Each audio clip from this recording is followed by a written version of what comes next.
बात छोटी सी थी। 1979 में ईरान में इस्लामिक रेवोल्यूशन हुआ था और वहाँ के राजा मोहम्मद रेजा पहलवी को ओवरथ्रोन करके आयतुल्लाह रूहुल्लाह खुमैनी की लीडरशिप में ईरान इस्लामिक रिपब्लिक बन गया था।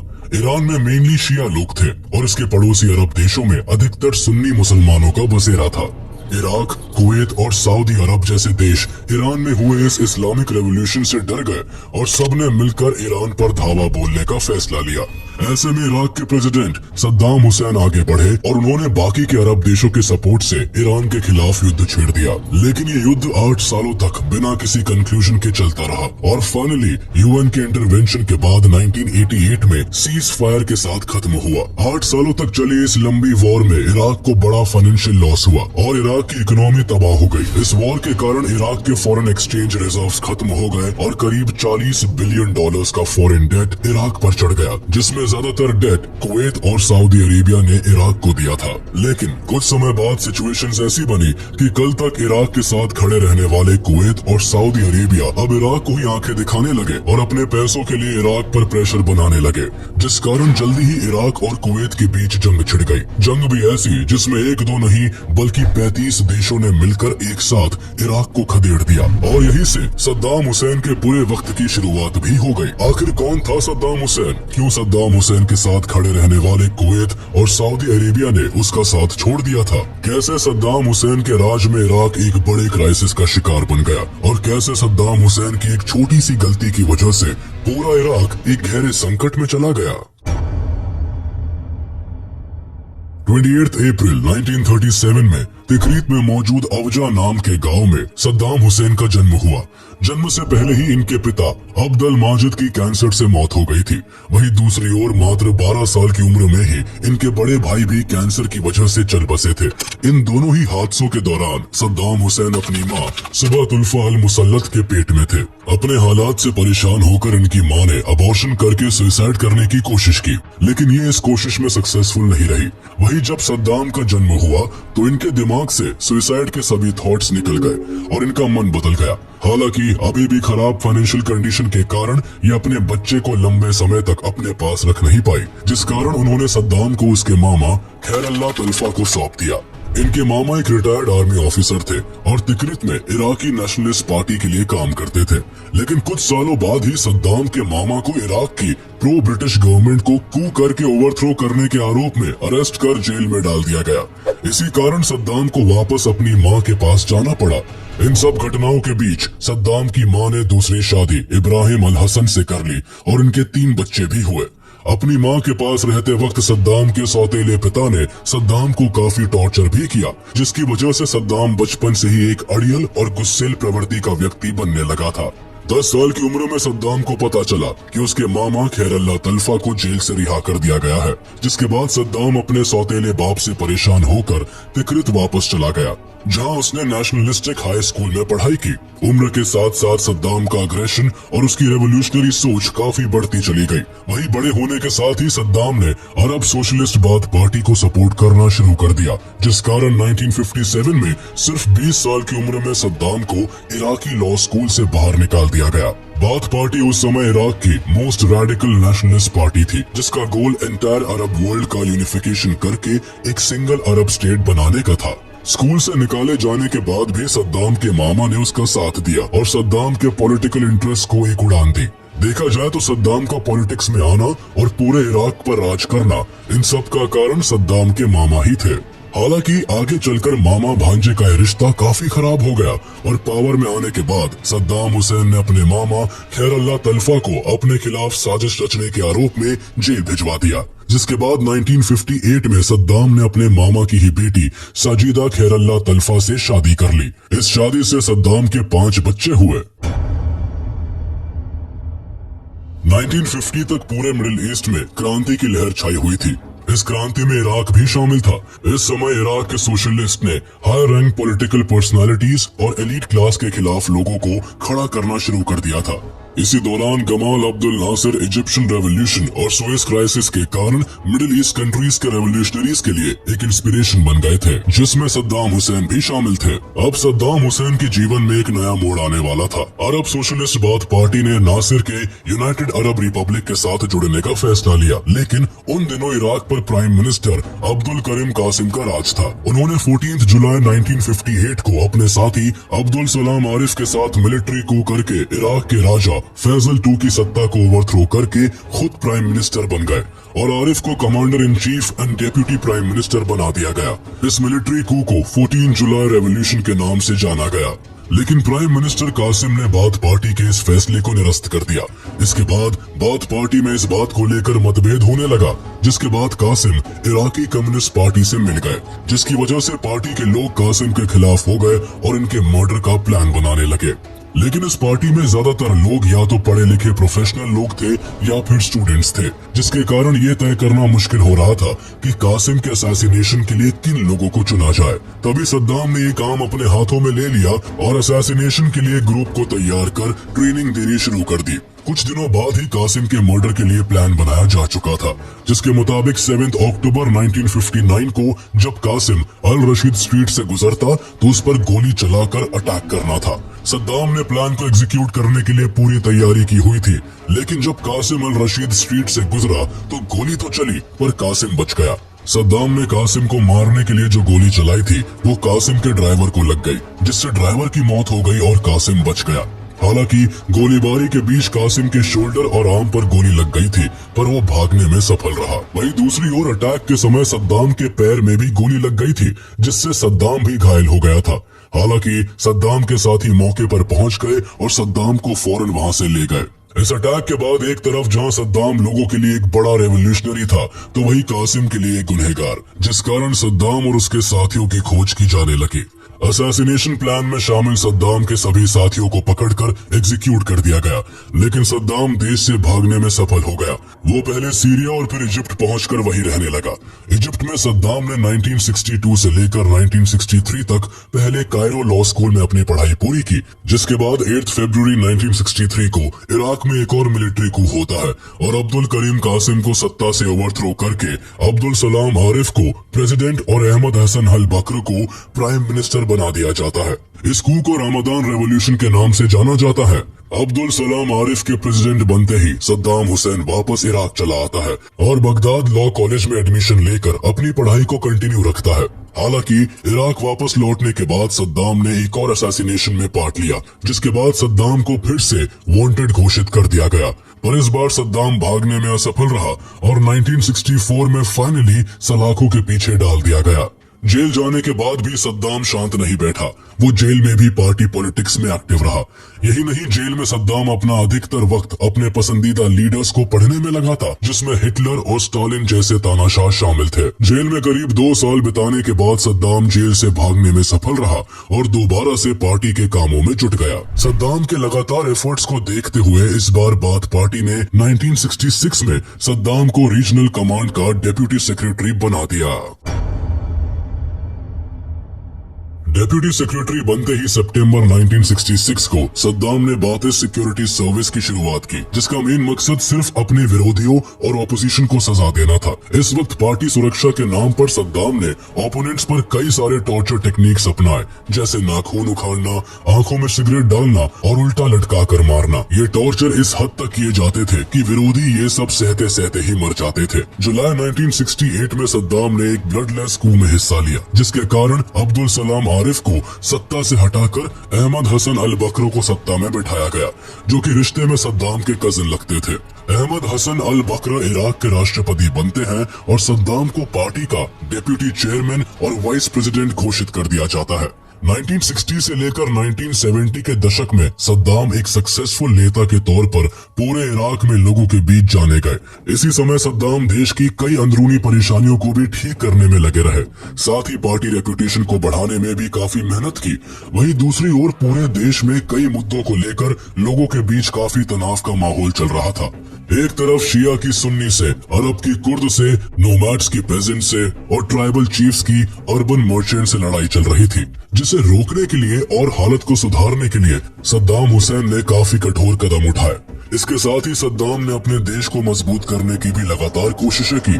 1 जून 1972 को सद्दाम ने इराकी ऑयल इंडस्ट्रीज को डेवलप करना शुरू किया और ठीक एक साल बाद ही 1973 के ऑयल क्राइसिस के कारण इंटरनेशनल मार्केट में ऑयल की कीमत बढ़ गई और इराक की इकोनॉमी को इसका काफी फायदा पहुंचा, जिसके कारण इराक मिडिल ईस्ट में मौजूद सबसे ताकतवर देश के तौर पर उभरने लगा।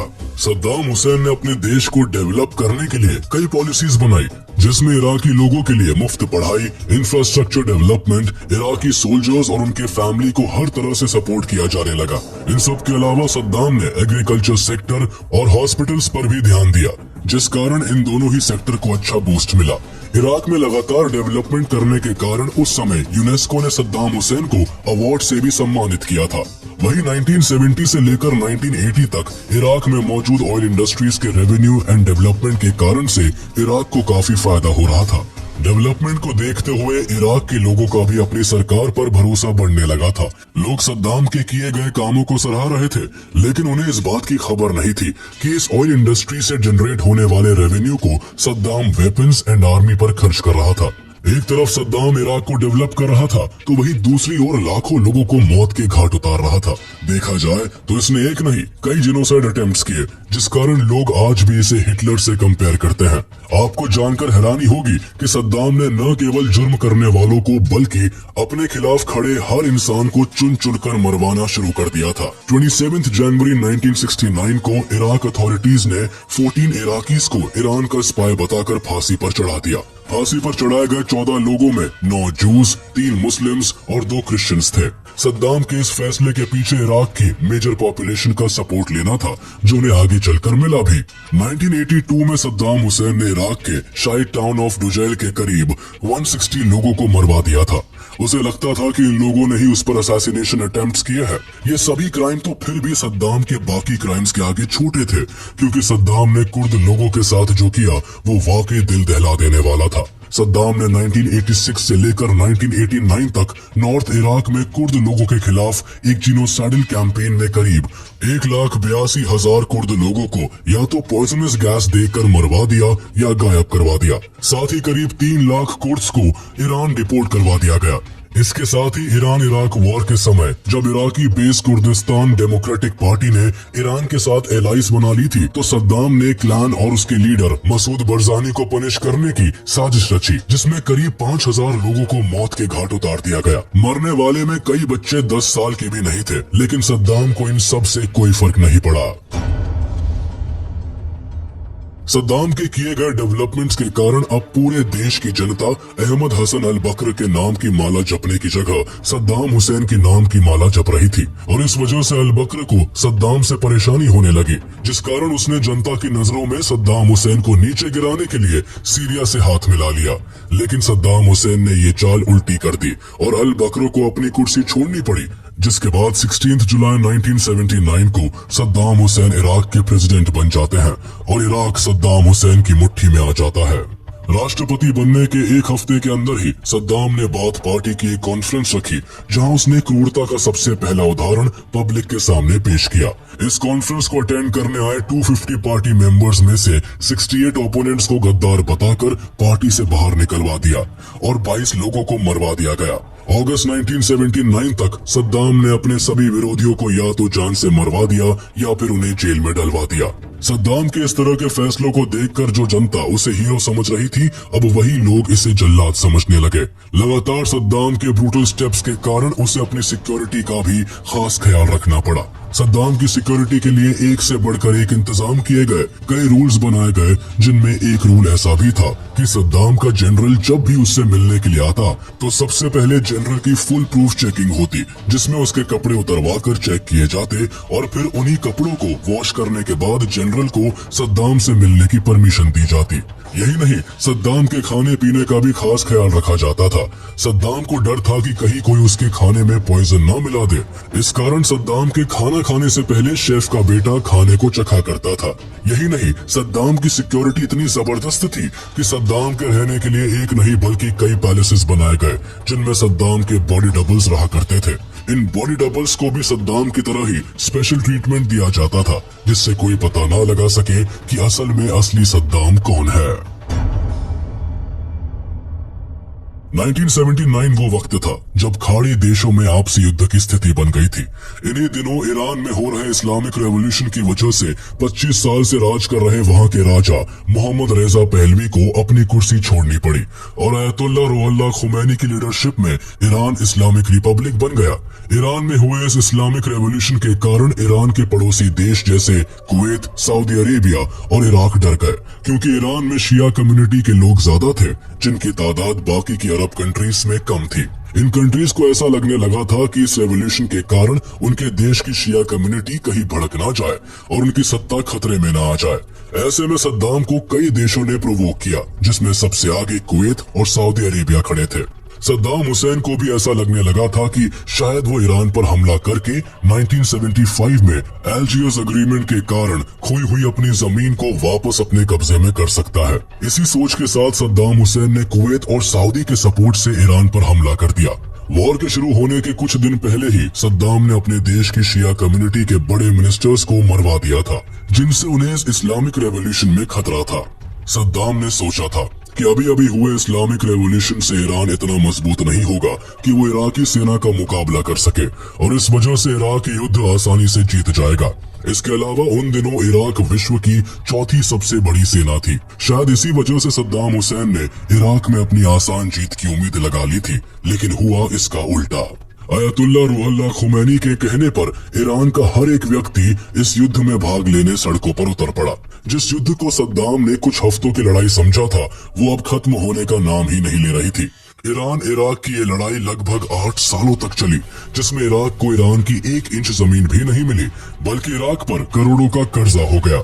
दरअसल जब इराक ने इस युद्ध की शुरुआत की थी, तब सऊदी और कुवैत ने खुले हाथों से इराक को कर्ज के रूप में मदद पहुंचाई थी। कर्ज लेते समय इराक ने यही सोचा था कि एक बार ईरान पर वॉर जीतने के बाद उनके पास पैसों की कोई कमी नहीं होगी, लेकिन जो हुआ उसने इराक में एक नई इकोनॉमिक क्राइसिस को जन्म दे दिया, जिसके बाद इराक को समझ आ गया कि वॉर को कंटिन्यू रखना उनके लिए पॉसिबल नहीं है। जिसके बाद इराक ने वॉर से अपने कदम पीछे ले लिए और इराक ने जो वॉर सितंबर 2, 1980 को शुरू किया था, वो फाइनली 20 अगस्त 1988 को पूरे 7 साल 11 महीनों के बाद सीज फायर के साथ खत्म हुआ।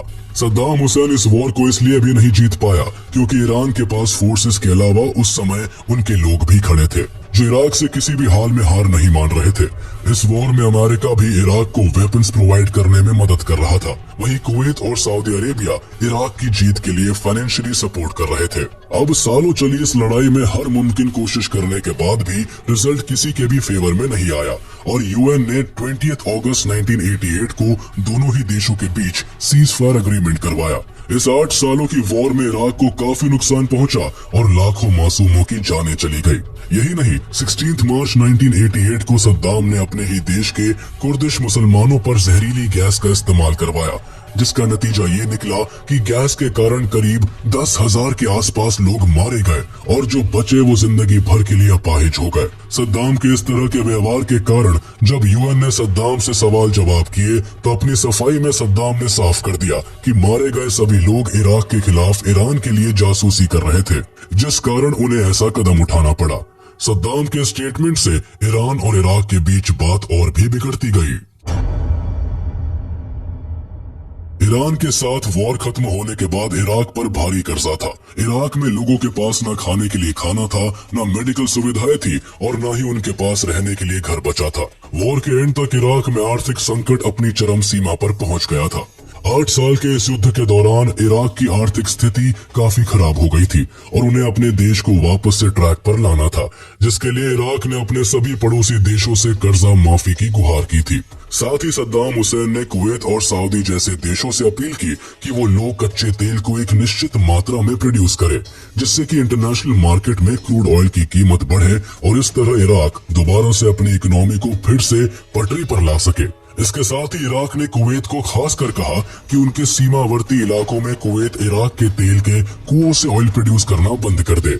लेकिन कुवैत ने जब इराक की बात नहीं मानी तो सद्दाम हुसैन काफी नाराज हो गए और उन्होंने इराकी नेशनल टीवी पर कहा कि अगर कुवैती लोग उनकी बातें नहीं मानेंगे तो इराक को अपनी स्थिति सुधारने के लिए जरूरी कदम उठाने पड़ेंगे। वहीं इराक का कुवैत की तरफ बदलता रवैया कुवैत को रास नहीं आया, जिस कारण कुवैत ने इराक पर उसका सारा उधार चुकाने के लिए प्रेशर बनाना शुरू कर दिया। वॉर के कारण इराक की हालत अच्छी नहीं थी, जिस कारण वो कुवैत का कर्ज नहीं चुका पा रहा था। हालांकि बात को पटरी पर लाने के लिए जब सद्दाम ने कुवैत से कर्जा लौटाने के लिए थोड़ा समय मांगा तो कुवैत ने समय देने से साफ इनकार कर दिया। यही नहीं, कुवैत ने इराक पर और प्रेशर बनाने के लिए इराक के सीमावर्ती कुछ ऑयल रिजर्व्स पर कब्जा करना शुरू कर दिया। कुवैत का साफ कहना था कि या तो पैसा लौटा दो या अपने ऑयल रिजर्व से हाथ धो बैठो।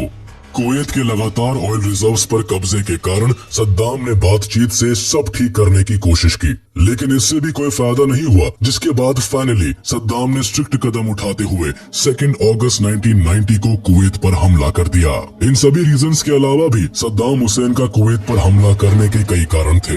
जैसे इराक लगातार इस बात का दावा करता था कि कुवैत उसकी टेरिटरी है, चूँकि दोनों ही देश ओटोमन एम्पायर के टाइम से बासरा प्रोविंसेस में आते थे, पर कुवैत इराक की इस बात से सहमत नहीं था। कुवैत की रूलिंग डायनेस्टी अल सबा फैमिली ने 1899 में एक सुजरेनिटी एग्रीमेंट को फाइनलाइज किया था, जिसके हिसाब से कुवैत के फॉरेन अफेयर्स की जिम्मेदारी यूनाइटेड किंगडम को दे दी गई थी। जिसके बाद यूके ने 1922 में कुवैत और इराक के बीच एक बाउंड्री बना दी, जिससे इराक कम्प्लीटली लैंडलॉक्ड हो गया। इस बाउंड्री के बाद भी इराक हमेशा से कुवैत पर अपना दावा करता था। इसके अलावा कुवैत के पास भारी मात्रा में ऑयल रिजर्व्स थे, जिन पर सद्दाम की काफी पहले से नजर थी। उसे लगता था कि अगर उसने कुवैत को जीत लिया तो सारे ऑयल रिजर्व्स उसके हो जाएंगे और वो फिर आराम से उन रिजर्व्स की मदद से ज्यादा रेवेन्यू जनरेट करके अपने सारे डेट को चुका देगा। इसके बाद इराकी सेना कुवैत की तरफ बढ़े। देखते ही देखते इराकी सैनिक अपने 300 टैंक्स और 1 लाख सैनिकों के साथ कुवैत में लाशें बिछाने लगे। 1 लाख से अधिक इराकी सैनिकों के सामने कुवैती आर्मी ने ना के बराबर रेजिस्टेंस दिखाई और सरेंडर कर दिया।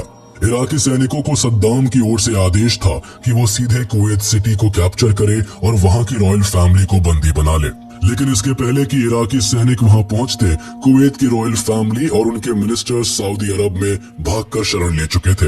इराकी आर्मी के हाथों में रॉयल फैमिली तो नहीं आई, लेकिन कुवैत के अमीर किंग जबर अल अहमद अल जबर अल सबा के छोटे भाई फहद अल अहमद अल जबर अल सबा अपने कुछ आर्मी मैन के साथ इस इन्वेशन में मारे गए। देखते ही देखते इराकी आर्मी ने पूरे कुवैत को अपने कंट्रोल में ले लिया और सद्दाम हुसैन ने अपने चचेरे भाई अली हसन अल मजिद को कुवैत का गवर्नर बना दिया। कुवैत पर जबरदस्ती कब्जा करना American president George H.W. Bush, UK के प्राइम मिनिस्टर मार्गरेट थैचर और सऊदी अरेबिया समेत कई गल्फ कंट्रीज को पसंद नहीं आया, जिस कारण इन सभी ने मिलकर 35 देशों की एक कोएलिशन फोर्स को तैयार किया और इराक के खिलाफ युद्ध घोषित कर दिया।